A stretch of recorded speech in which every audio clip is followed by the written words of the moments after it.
next 4 lectures, we will start at 7:30 p.m. in Mumbai. And for us, it's very early in the morning in Vancouver. It's 7 a.m. in Vancouver. Now, the topic of this lecture is sponsorship. Now, what is actually sponsorships? I'm referring to corporate sponsorships of games, events. Now, the Wimbledon grass court competitions right now is in full swing. You can see the players wearing.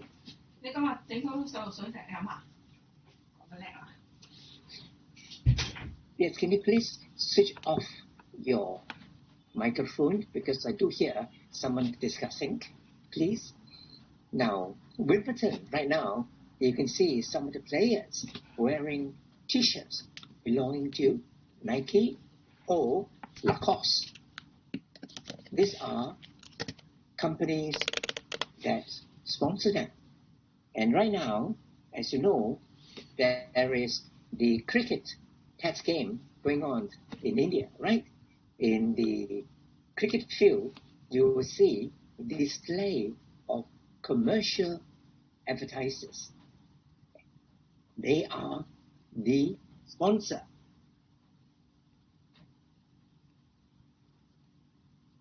From next week onwards, we will start from this week onwards, sorry, from lectures 6 and 7, it will be 7:30 p.m. in Mumbai. So my topic today is sponsorships. And again, I'm very lucky to have with me my research associate and also my sports law consultant, and he is Diego Alonso from Brazil. Hi, everybody. Hi, Professor. Next, please.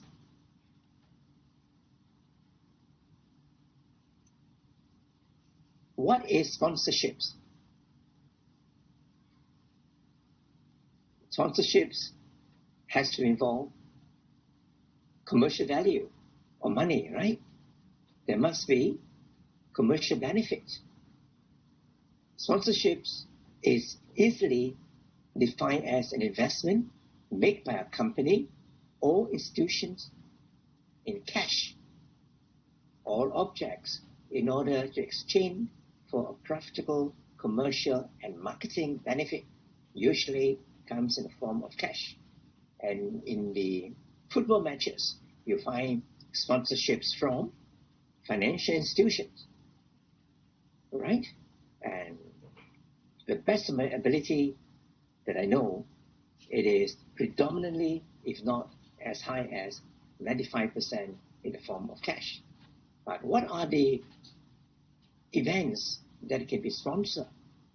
You have to include very general events and also cover tours, leagues, games, especially in soccer and football, the FA League, the UEFA Cup, and there can also be sponsorships of clubs, national sports clubs too, governing bodies, national sports federations, international sports federation. There can also be sponsorships of the stadium, the football field, and there can also be individual sponsorships of national athletes, national players, and broadcasting as well. Broadcasting today can be both social media and the mass media. So this in a nutshell, covering all aspects of sponsorships. Next, please.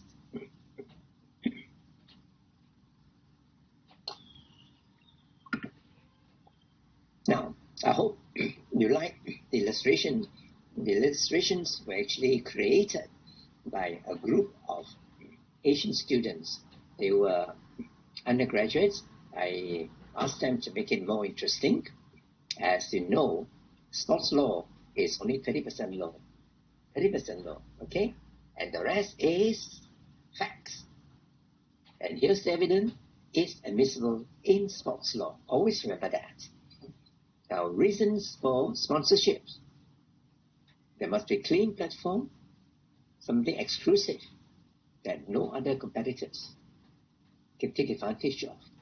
It can be a question of branding, a new brand, whether it's Lacoste or Nike, or nutritional drinks like 100 Plus, for example. Then you go on to new and largest markets. In Japan, you have supermarkets like Aeon. Then maintain public awareness, like Coca-Cola is a big major sponsor of several sports events and games, right? And then for associations, national sports associations, you have this nutritional drink called Red Bull. It is a new nutritional games and supposed to give you enhance your energy level. So this is lecture 6. We are talking about corporate sponsorships. Next, please.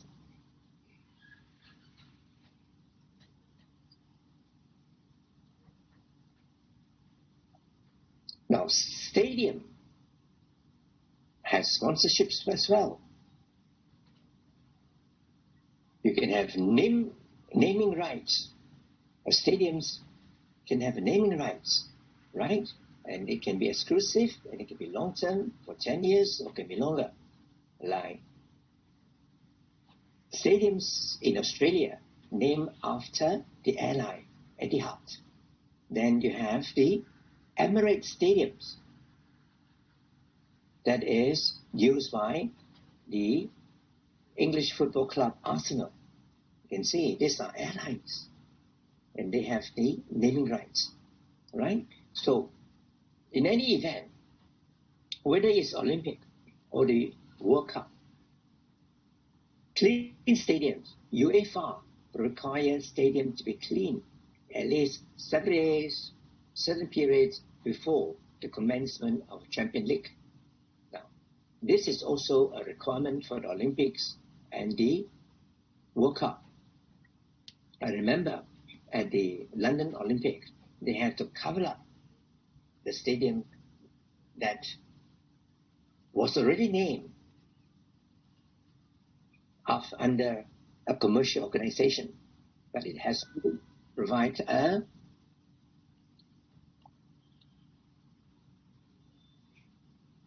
clean stadium. So we are talking about clean stadium. Stadium must be clean. Clean means that the stadiums is without commercial naming. It is very important. There have been cases arising when the stadiums are not clean. Clean means that the venue is not named after a commercial organization. Next, please. Then you have title or event sponsorship, named after a title or event or a particular sport,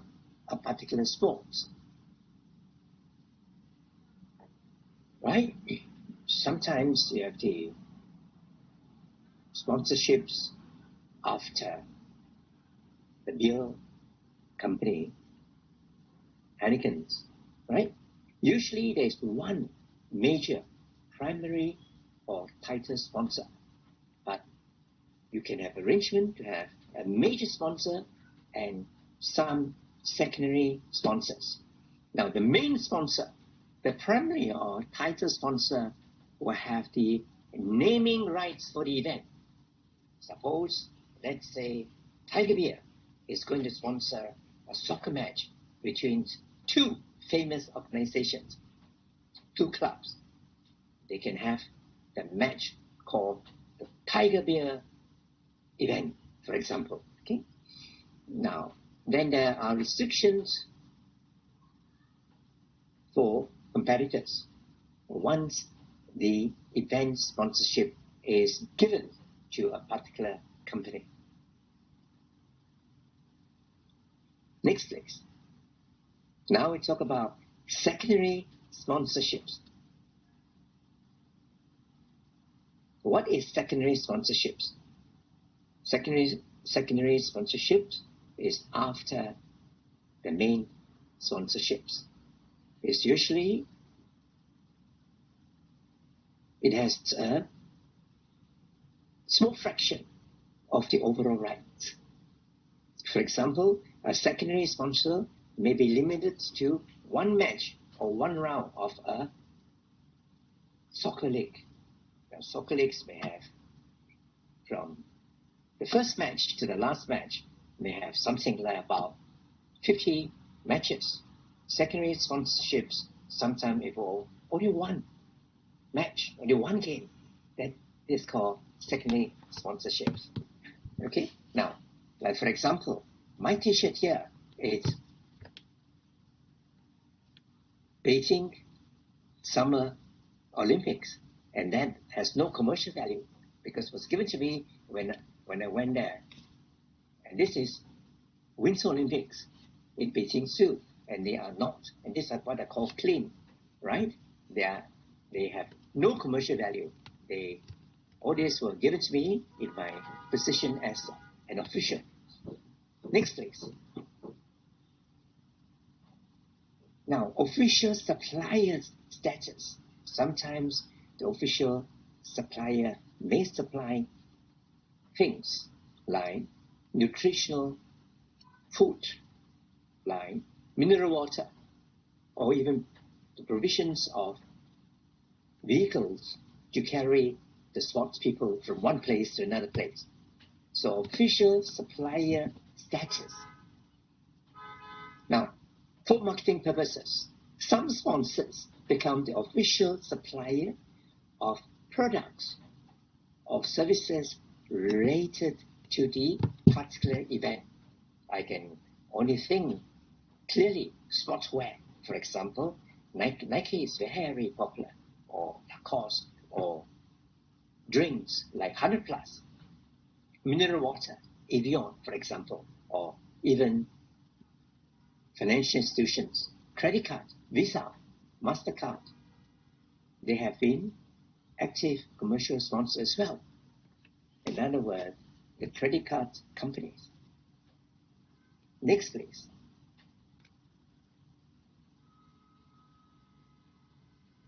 Now we talk about TV, radio, and other media sponsorships.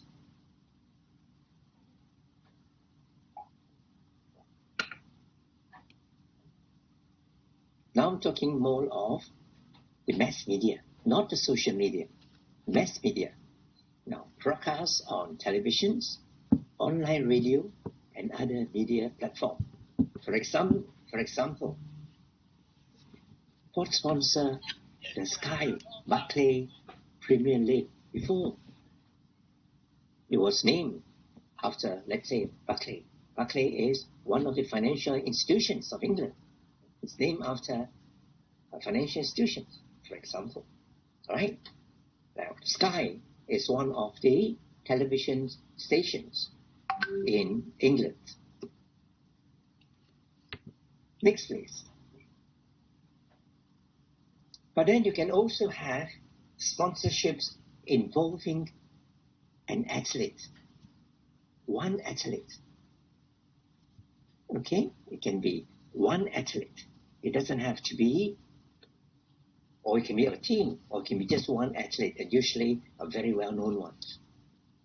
Why? They have commercial values to credit card companies, for example. As I say, the focus is on more individual sports, such as golf, tennis, athletics, and badminton, rather than team sports, player sponsorships.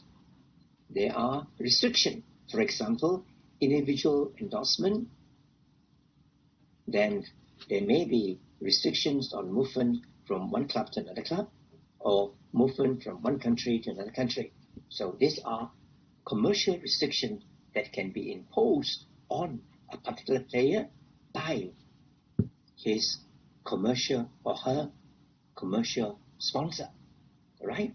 And then business factors, business risks can also be related to improper and immoral behavior. There have been recent cases, I won't name the athletes, there were recent cases of improper conduct. And because of this, the commercial sponsor take away the commercial rights, especially involving soccer players, instances like in Latin America. There have been cases of athletes, football players, found associating with social escorts, prostitutes, for example, and they were found. And as a result of that, the commercial companies withdraw substantially the sponsorships, and in the right manner. So moral consideration is very important. Next, please. Now, individual endorsement issues. Very interesting. An athlete, a famous athlete, actually can endorse event, but he has to be legally conscious of his legal rights to his clubs, his obligations to the national team, and have to be careful about regulations. Now, the Premier League, soccer Premier League, has standard clauses and there are regulations on what kind of boots, soccer boots that you can wear, and what are the gloves that you can use. Then there are also regulatory restrictions that prevent athletes from promoting alcoholic beverages, like whiskey, for example, like brandy, for example. There are regulatory restrictions, and that may have to do with protections of underage athletes. Next, please.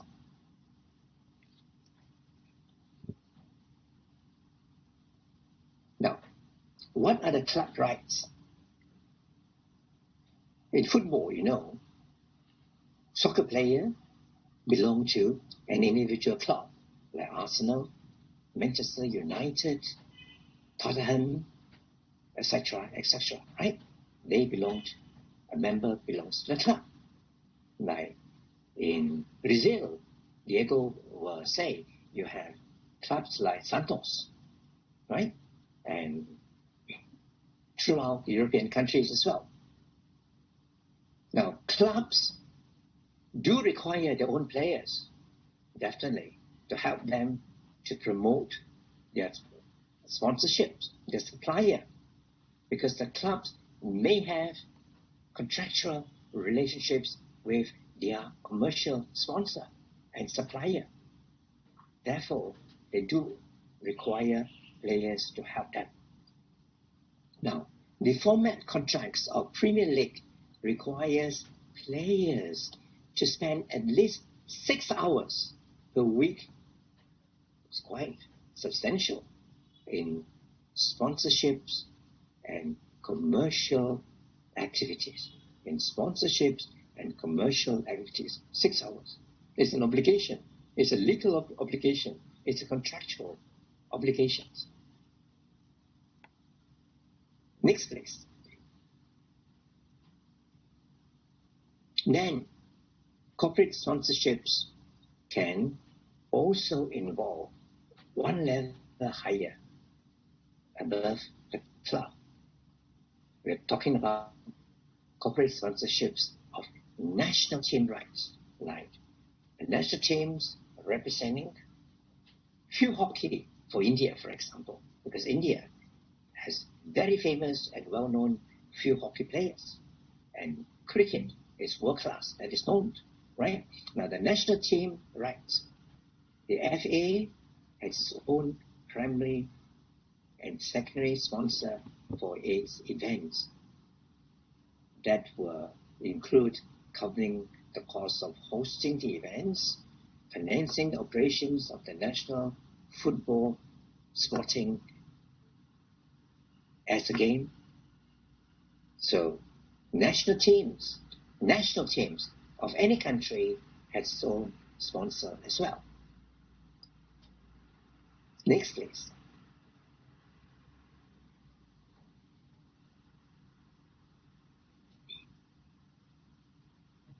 Now we talk about intellectual property rights.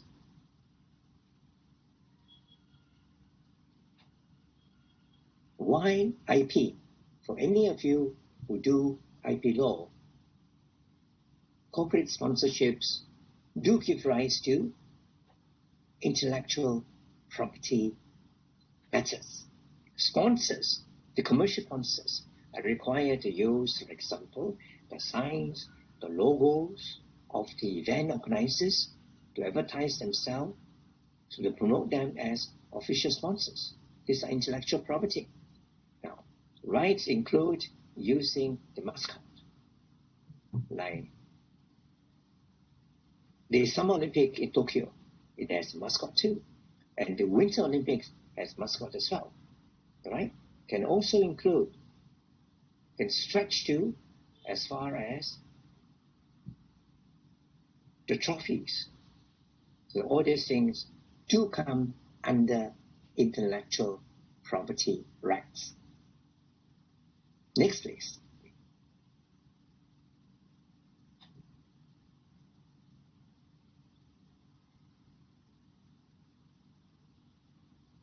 Now, sponsor access to participants.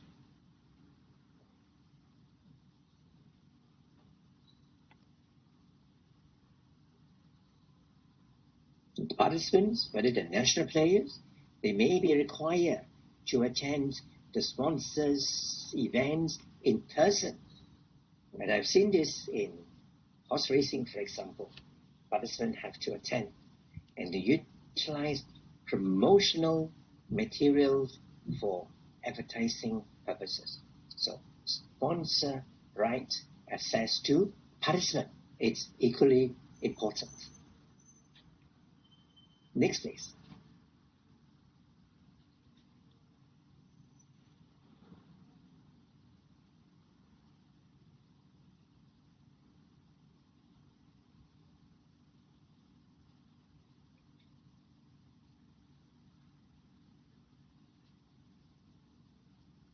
Now, what are the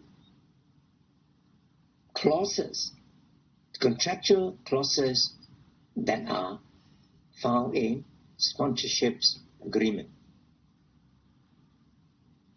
Sponsorship agreement is a commercial contract governed in England or in common law jurisdictions such as Singapore, India, by the law of contract. Firstly, you must name the contracting parties. Then two, you must be clear about capabilities and rights as part of the terms of the contract. What are they capable of? What are their rights? Then scope of rights. Is it at national level or is it worldwide, global, mean covering the entire universe?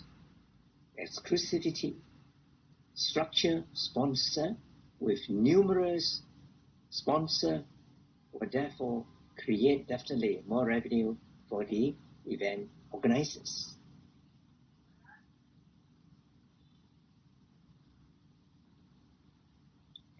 Next, please.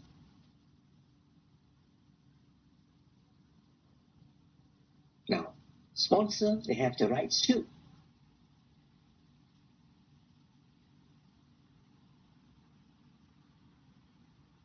They need to have commercial rights, as they need to have commercial value for their sponsorships. As I mentioned, naming rights. They do have naming rights, meaning that the right to use the sponsor name in the title of the competition, like the Heineken Cup. That is a beer. Heineken cup. Its name will be used for all promotional materials in print and in the media before and after the matches. So these are the sponsors' rights. Next, please.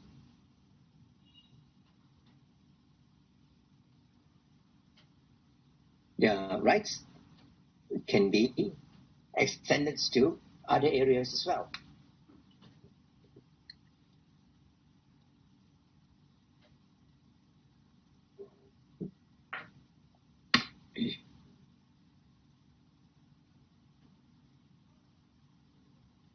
Like using the signs and the logo of the event organizers, using the signs, the logos of the event organizers, and they have to be involved with the suppliers' rights using the clothing.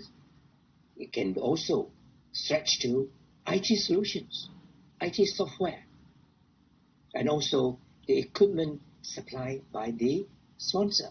All these things do give rise to sponsors' rights.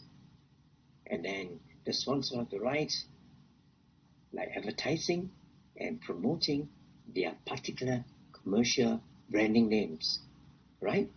Merchandising rights, introducing rights, and sometimes they involve beauty queens to enhance the situation as well. Now, with this, I would like to call upon the first volunteer to do a case analysis. I ask Nadib, are you around? Can you do the case analysis so that I can have my drink now?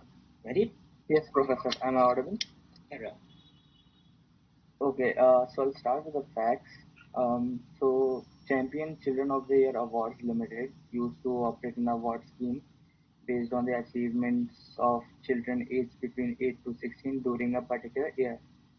The highlight of the scheme in any given year was an awards ceremony attended by a prominent person to present the awards, generally from the world of sports, entertainment, and all. Each year, Champion would set out to find a sponsor for the scheme, being an organization which was prepared to pay the bills in return of publicity. So in 1997, Champion managed to convince OK magazine to participate. Originally, Champion had proposed that a contest would be a celebrity event at the Savoy Hotel, where the prizes would be distributed by Princess of Wales, that was Princess Diana, with the proceeds going to an organization called Landmines Appeal. The cost to OK Magazine at that time was 1,60,000, but the publicity was immense as it would have been broadcasted on BBC prior to Christmas. In August, Princess Diana backed out and instead Duchess of Kent was offered to be the public figure, and proceeds would now instead go to the UNICEF. Due to the possible reduction in publicity, fresh terms were negotiated, and some of the new clauses that were inserted were first, the sum of money was now 90,000, which was to be paid in two installments, first upon signing of the agreement and the other in November 1997. The event now will be broadcasted on BBC television as a pre-Christmas special. And another clause talked about providing the magazine with a minimum of 6 celebrity interviews between September and December. This was clause 2 of the agreement. The third clause, which is the most important one, was clause 6, which read that if the event is not broadcasted by BBC at a time and date acceptable to the sponsor in its reasonable discretion, then can ask for all the money back. Right. So on 27th August, OK made the first installment of 45,000. The event happened at the London Marriott Hotel on 18th November. On 20th November, Champion asked for the remaining amount, but it was ignored by the magazine. Then on 16th December, it was informed to the chairman of the OK magazine that television broadcast would happen on 22nd December, which was a Monday, at 11:10 a.m. And it happened. On 3rd Feb 1998, the legal department of OK sent a notice to Champion stating that they have breached the agreement by failing to provide celebrity interviews under Clause 2 But more importantly, OK complained that the broadcast did not live up to the expectations, and according to the pre-contractual promises, the event would have been broadcasted at a peak time and would have an audience of at least 6 million viewers. But in reality, only 6 lakh viewers watched the event. So the letter asked for a repayment of 45,000. As it was refused, the OK magazine went to the High Court, and in the same proceeding, Champion counterclaimed for the remaining 45,000. So the core issue of the case was whether the reduced number of viewers was a legitimate ground to seek repayment on grounds of breach of Clause 6 or not. The High Court judge rejected all the contentions of reasonableness of discretion to be exercised by OK and ordered Champion to pay back the amount, but upon hearing in England and Wales Court of Appeal, Civil Division, the judges held that viewing figures were immaterial as they were never mentioned in the agreement because it was discussed in the pre-contractual terms, it was never written anywhere. Also, the OK magazine could have anticipated low figures when the date and times were informed, and they could have objected to it, which did not happen. The judge also said that it was important to view Clause 6 in the context of the entire agreement, and it was not fair that OK would receive some publicity in exchange for nothing. So finally, allowing the appeal by Champion, the judges ordered OK magazine to pay the remaining 45,000. I personally think this was the right decision as it was not a fair ground to exercise discretion. And if it was allowed, it would have meant that the magazine would have gotten away with free publicity. Also, the point about viewing figure is that what if people would have not watched it anyway? Like if something major would have happened at the same time. So yeah, I think it was a fair decision. Thank you, Professor. But yeah, send me your written report. Okay? Now, just let you know that corporate sponsorships likely to be under the law of contract, commercial contracts, and therefore it will be deliberated, argued in national courts. It is part of commercial law. So, unlike other areas such as match fixing, doping, that are adjudicated within the sports tribunal, but for corporate sponsorships, it's likely to be part of commercial contract. And commercial contract is part of commercial law, likely to be within the scope of national courts.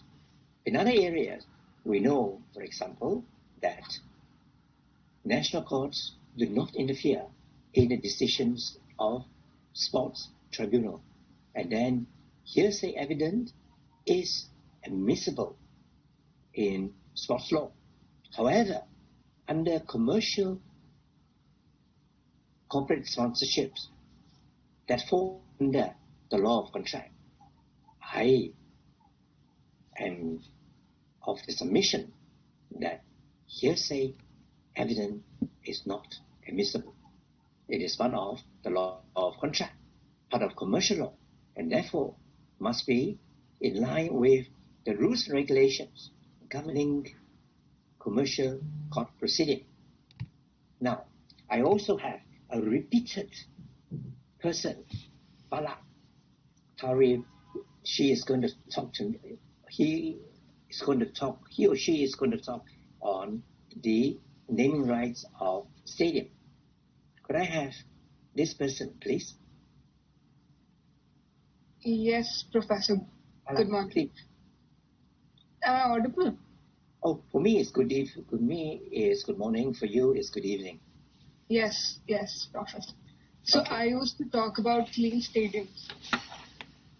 Oh, do you have clean stadiums in soccer matches? Oh, Yes. So should I? carry on. Very interesting. Yeah. Carry on. Yes. Um, so we can say that no venue on this planet might attract a larger follow-up that is made of more diverse people than what sporting events do.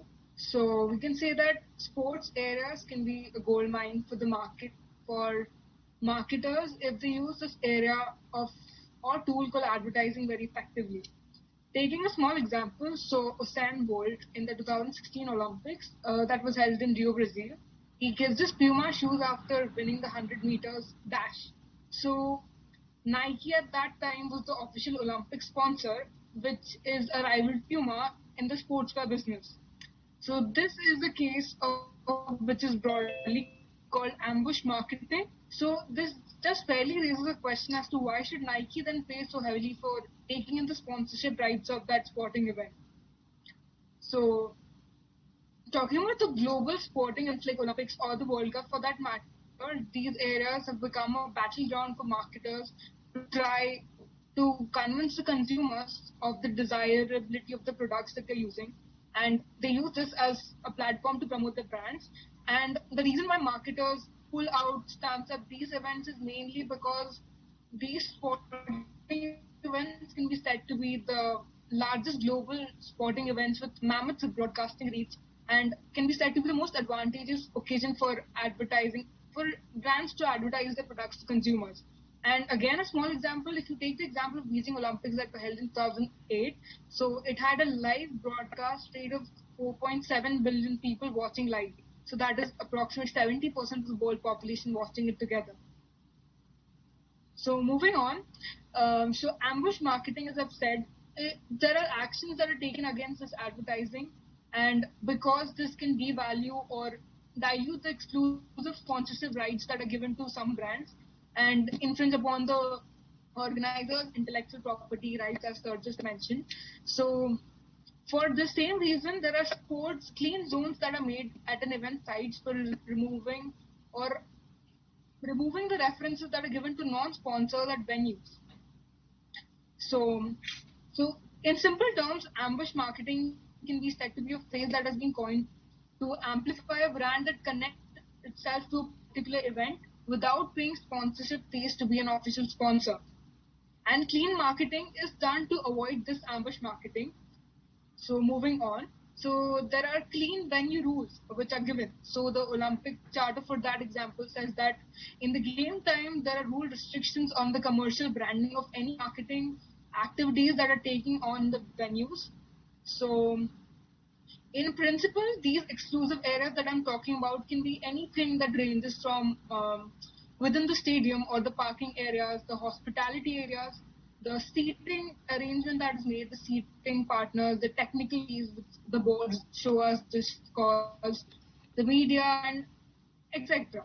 So this clean stadium and this no exclusive area contains no advertising, and there is no stadium sponsorship, no promotional activities going on, no product displays or branded sign in exclusive in these areas. So that said, so the Article 50 of the Olympic Charter, and there's one more article that is the 48 of the host city contract, which talks about the same, saying that the host country may have to pass some laws to enable these clean stadium rules to apply. So the aim of these clean venue or clean stadium can be said to exclude these commercial advertising and to provide a unique representation of the thing that they need to show. For example, in the case of Olympics, they want to show the viewers, the spectators around the world, the purity of what sports is and not what advertising is. So they they want to remove the commercial agenda that is associated with these brandings. So moving on to the football as a sport, which also recognizes clean state areas. So an important article in this regard is Article 68 of the regulations of the UEFA Champions League or the Union of European Football Association. So these clubs observe the instructions that are given regarding the exclusive areas that are in operations to the stadium facilities. So in particular, the home club, it says that the home club must provide a clean stadium by at least the morning of 2 days before a match, meaning that no advertising except that is officially authorized by the UEFA may be located within this exclusive area. So the main point here is it's saying that before 2 days of the commencement of a match, the area should be clean. That is, there should be no advertising that should take place in that area. All the clubs over here, those who take part in these matches, they need to follow these instructions regarding exclusive areas. In particular, they may not place the any advertising or dressing material at pitch level, or they are said not to carry out these activities on pitch level or promotional activities at the pitch while they're playing or at the pitch. So, but there are some exceptions, and UEFA reserves some rights to install or display competition branding or partner brandings in these exclusive areas. So, this was it. And talking about countries, so South Africa can be said to be one of the very first countries that took steps to avoid these ambush marketing in the way of providing space for these safe zones. This was in regard to the World Cup that was happening in 2003. So, this was it, and thank you. Thank you. Very good, very good. And you are an active student in sports law. Okay, now, clean stadium was an issue during the Summer Olympics in London. And in situations, they usually have to whitewash the corporate logo. This was an actual fact arising from the London Summer Olympics. However, there can be some exception too. Now, for some international sports, why do they want to have a clean stadiums? A clean stadiums, one is to be devoid of any commercial activities, branding, advertisements.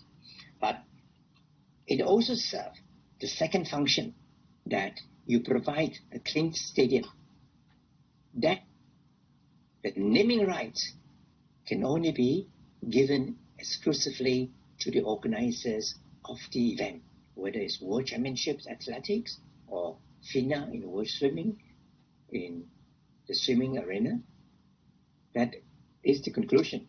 Now, we should talk about ambush marketing. Ambush marketing is a sports law issue. For example, there are commercial companies that want to take benefits of their products, their activities, without having to pay any cost. They are not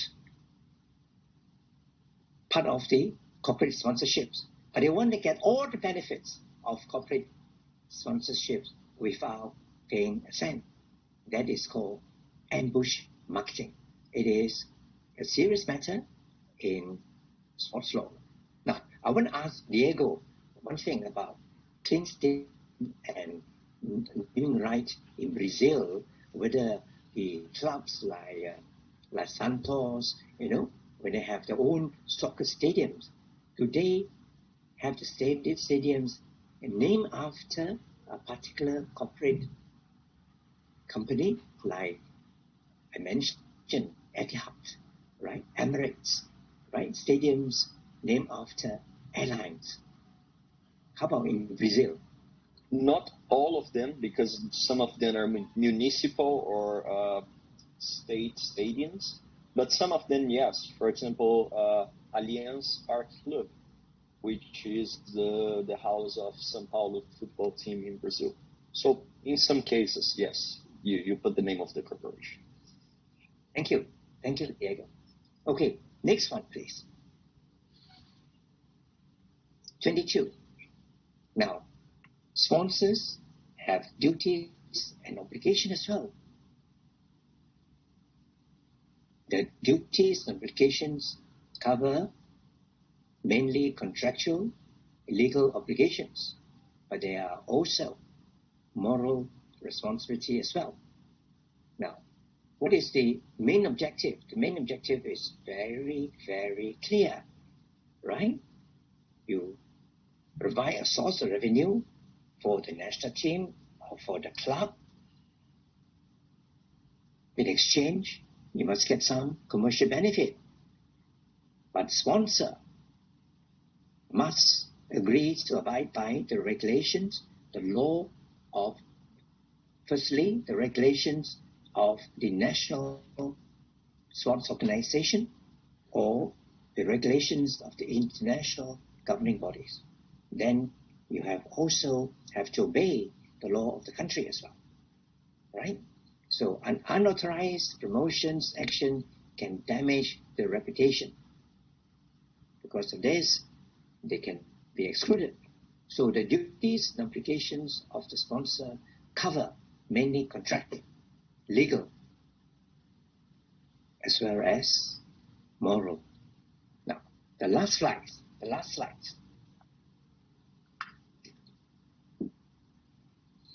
Now, negative products in sports sponsorships.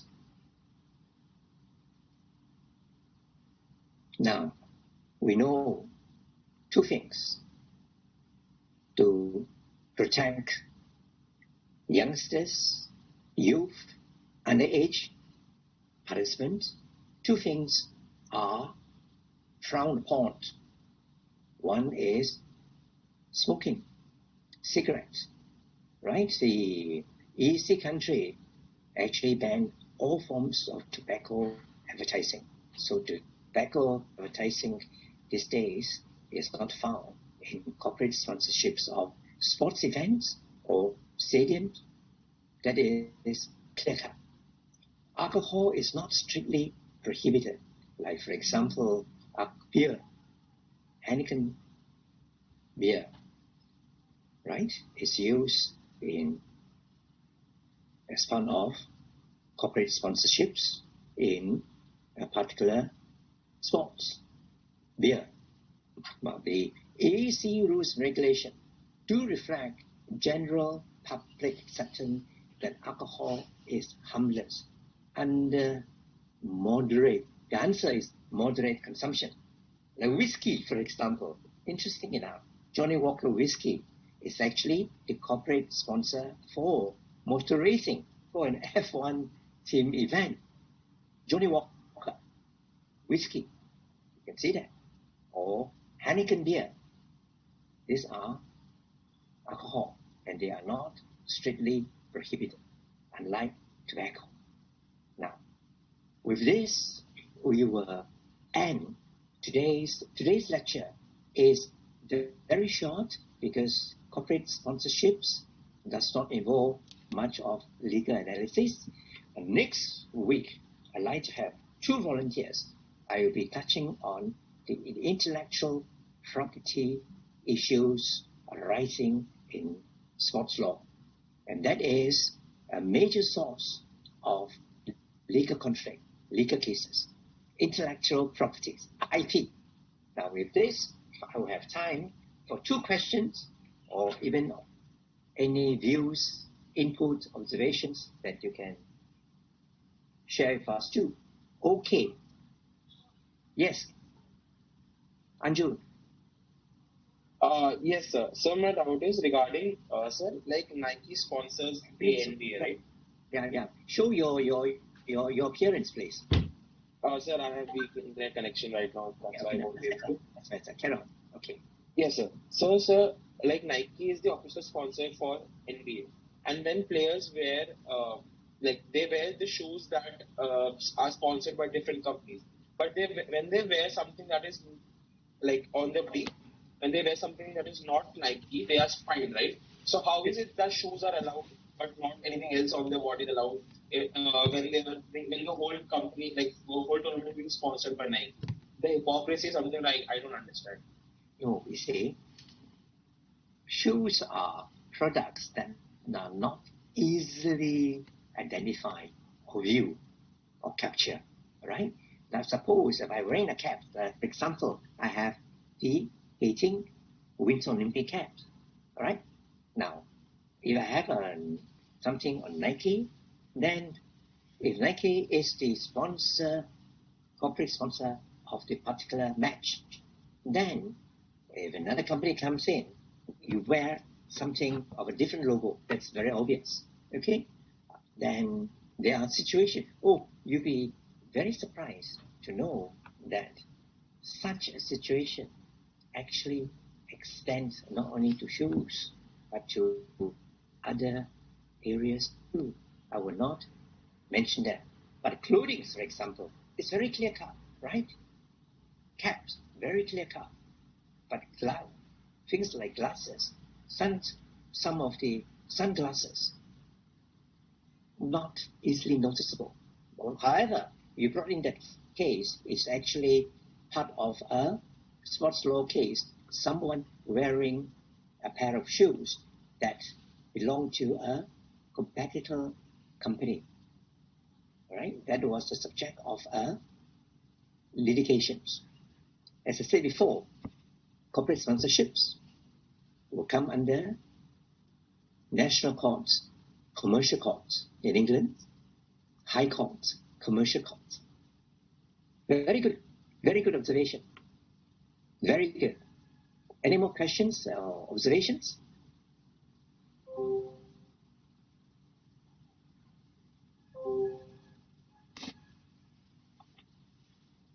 We have time for one question.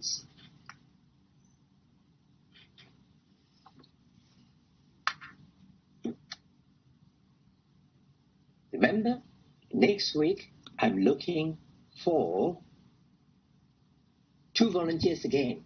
All right? It can be repeat volunteers, it doesn't matter, but 2 volunteers again. Now, coming to clean stadiums, it actually happened at the Summer Olympics. At the Summer Olympics, that even telephone booths, public telephone, advertising the logo of a telephone company. And that in Beijing, the organizers have to cover up the names of the telephone companies, even matters as trivial as public telephone booths. Luckily, these days, public telephone booths are not common because all of you have the smartphone. Any other questions? We have time perhaps for one more question. Now, any comments why tobacco is frowned upon but not whiskey Johnny Walker? Johnny Walker whiskey can be just as harmful as tobacco advertising. Any opinion on that? Why must whiskey be deemed as harmless? You see, AEC rules that the general public acceptance that alcohol is harmless under moderate consumption. Any observation on this?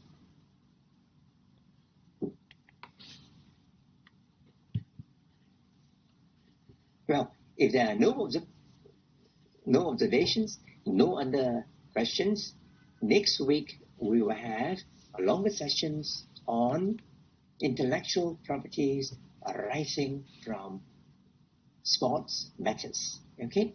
It will be this coming Friday, not next week, this coming Friday at 7:30 p.m. I has extended it by 30 minutes. And on behalf, together with Diego, my colleague, we'd like to thank you for your participation and see all of you on Friday.